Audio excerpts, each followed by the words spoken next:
So she's just finishing the last row of the interlocking quilt.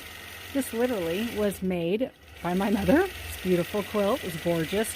90 inches by almost 100 inches for her grandson and his wife.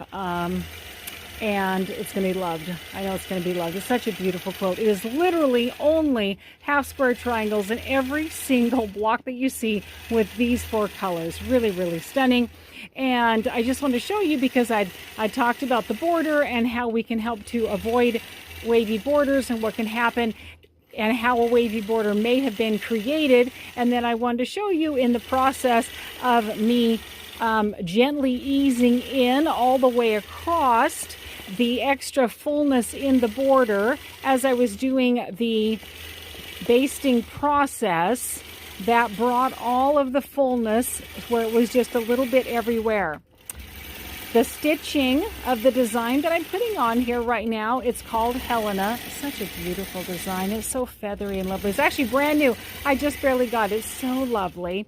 And the stitching also takes up fullness. Like literally, the more fullness of the design, the tighter the design, the more it's going to bring up your quilt, and you will lose a little bit of your quilt all the way around. Sometimes measure your quilt as you bring it in, measure it when you get it back home. The larger the quilt and the more density of the design, the more shrinkage there is. I am making sure this is not very dense. She wanted it nice and soft, and in order to achieve that, we don't want to have the stitching too tight.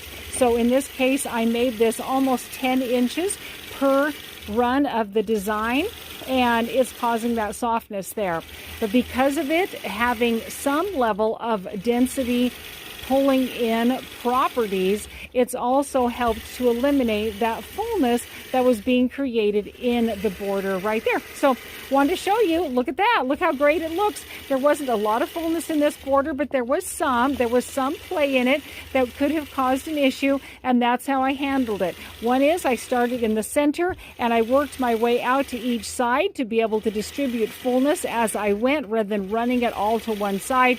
And 2, the density or stitching that's going on with the design right here will end up pulling up some of the fullness as well. So it works out just perfect. I'm telling you, my friends, it is a 100% judgment-free zone here. We're all on our journey. We're all working. We're all learning as we go. And there is so much pleasure to be derived through using your hands to create a lovely project. And I always want you to be pleased with the project when you send it over here to the quilting studio.